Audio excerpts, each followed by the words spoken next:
Hello दोस्तों, आपके अपने यूट्यूब चैनल सहज मैथ स्टडी में आप सभी का स्वागत है। आज हम इसमें सीखेंगे आयत का परिमाप और आयत का क्षेत्रफल ज्ञात करना कि आयत का परिमाप कैसे निकाला जाता है और आयत का क्षेत्रफल कैसे निकाला जाता है। तो सबसे पहले हम देखते हैं आयत होता क्या है। तो आयत क्या होता है? जिसमें आमने सामने की भुजा बराबर होती हैं। जैसे ये भुजा और ये भुजा आमने सामने हैं, तो अगर ये 8 है तो ये भी 8 होगा, ये 5 है तो ये भी 5 होगा। तो ये भुजाएं जो होती हैं ये आमने सामने की भुजाएं हैं। आमने सामने की भुजाएं बराबर होती हैं और प्रत्येक कोण 90 डिग्री का होता है। आमने सामने की भुजाएं बराबर और प्रत्येक कोण 90 डिग्री का होता है, तो उसे हम आयत कहते हैं। तो आयत में ये हो जाती है लंबाई और ये हो जाती है इसकी चौड़ाई। तो सवाल में क्या दिया गया है? सवाल दिया गया है एक आयत की लंबाई 8 सेंटीमीटर और चौड़ाई 5 सेंटीमीटर है, तो आयत की परिमाप ज्ञात करो।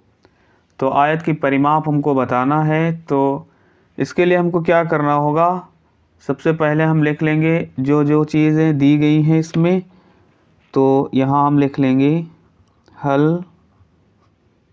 तो हमको हल करना है, इसको सॉल्व करना है, तो लिख लेते हैं हल। और आयत की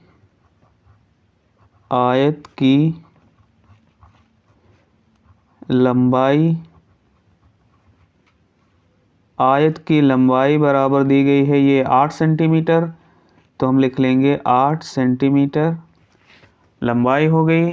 और इसकी चौड़ाई दी गई है, तो लिखेंगे आयत की चौड़ाई। तो आयत की चौड़ाई हमको मिल जाती है यहाँ पर 5 सेंटीमीटर। 5 सेंटीमीटर लिख लेंगे। बताना है हमको आयत का परिमाप। तो आयत का परिमाप बताना है, यहाँ पे हम क्वेश्चन मार्क निशान लगा लेंगे। अब आयत का परिमाप जो है इसका फार्मूला क्या होता है? तो यहाँ पे हम लिख लेंगे इसका फार्मूला। आयत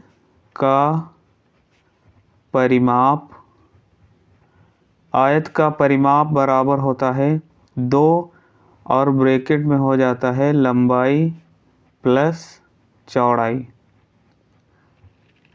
तो 2 और ब्रैकेट में हो जाता है लंबाई प्लस चौड़ाई। तो यहाँ पर हमको क्या क्या पता है? लंबाई और चौड़ाई हमको पता है, इसलिए 2 लिख लेंगे। और लंबाई जहाँ लिखी हुई है वहाँ पर हम लंबाई लिख लेंगे, और लंबाई है 8 सेंटीमीटर, यहाँ लिख लेते हैं 8 प्लस चौड़ाई है 5, यहाँ लिख लेते हैं 5। और अब इसको सॉल्व करते हैं। तो 8 और 5, क्योंकि ब्रैकेट पहले हल होगा, तो 8 और 5 हो जाएगा 13। तो 2 और इनके बीच में कोई निशान नहीं, तो गुणे का होता है। तो 8 5 13, और 13 का जब 2 से गुणा होगा तो 13 दूना हमको मिल जाएगा 26। तो 13 दूना 26, सभी सेंटीमीटर में है इसलिए सेंटीमीटर ये भी हो जाएगा, और ये इसका आंसर हो जाएगा आयत की परिमाप का। और अगर हम परिमाप निकालना चाहें तो ऐसे भी निकाल सकते हैं। यहाँ पर हमको 26 मिला हुआ है। परिमाप का मतलब यही होता है कि इसके चारों ओर की माप। परि का मतलब ही होता है चारों ओर, माप में मतलब चारों ओर की माप। 8 और 5 13, और 13 आमने सामने की बराबर होती हैं, तो 8 और ये 8 है, 8 8 16 और 5 5 10। तो 16 और 10 हम जोड़ेंगे तो हमको 26 मिलेगा। तो सीधे ऐसे भी हम देख कर ही निकाल सकते हैं, और बाकी अगर हमको लगाना है तो सवाल ऐसे लगाएंगे। तो देखते हैं अगला। आयत का हमको क्षेत्रफल ज्ञात करना होगा, तो कैसे उसको सॉल्व करेंगे? तो देखते हैं। तो इसमें सवाल दिया गया है एक आयताकार मैदान की लंबाई 20 मीटर तथा चौड़ाई 12 मीटर है, तो मैदान का क्षेत्रफल क्या होगा, ये हमको बताना है। मैदान का क्षेत्रफल बताना है तो मैदान यहाँ पर बना लेते हैं, ये एक आयताकार, और इसमें लंबाई दी गई है 20 मीटर और चौड़ाई दी गई है 12 मीटर। और क्षेत्रफल अभी हमने देखा, परिमाप तो इसके चारों ओर की जो माप होती है उसको कहते हैं, और जब क्षेत्रफल की बात आती है तो क्षेत्रफल मतलब जितने क्षेत्र में ये है, इस पूरे क्षेत्र की बात होती है। इसमें ये जितना ये दिया गया है ये पूरा क्षेत्र, इस पूरे क्षेत्र की बात होती है। इस पूरे क्षेत्र का जो है माप निकाला जाता है, उसी को क्षेत्रफल कहा जाता है। तो यहाँ पर हम लिख लेते हैं सबसे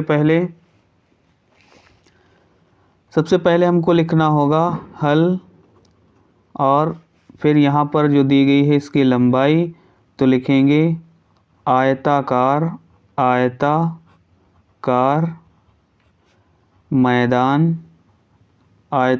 मैदान की लंबाई दी गई है 20 मीटर, तो लिख लेंगे 20 मीटर।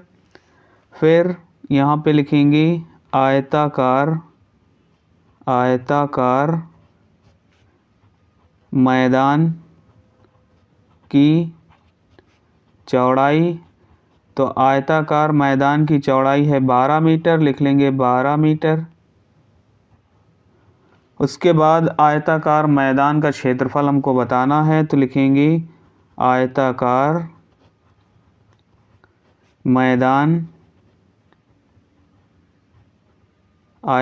मैदान का क्षेत्रफल, ये चीज़ हमको बताना है। अब हम इसका फार्मूला रखेंगे, तो यहाँ पर क्षेत्रफल का फार्मूला होता है लंबाई गुणे चौड़ाई। तो लंबाई गुणे चौड़ाई इसका फार्मूला होता है। तो अगर हम इसका फार्मूला निकालते हैं तो यहाँ पर लंबाई दी गई है 20 मीटर, तो लिख लेंगे लंबाई की जगह पर 20 गुणे चौड़ाई दी है 12 मीटर, तो लिख लेंगे 12 मीटर।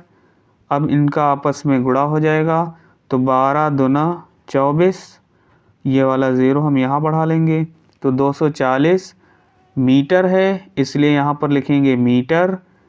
यहाँ सब मीटर में दिया है इसलिए हम मीटर में लिख लेंगे, तो 240 मीटर और स्क्वायर लगा लेंगे, क्योंकि क्षेत्रफल स्क्वायर में लिखा जाता है।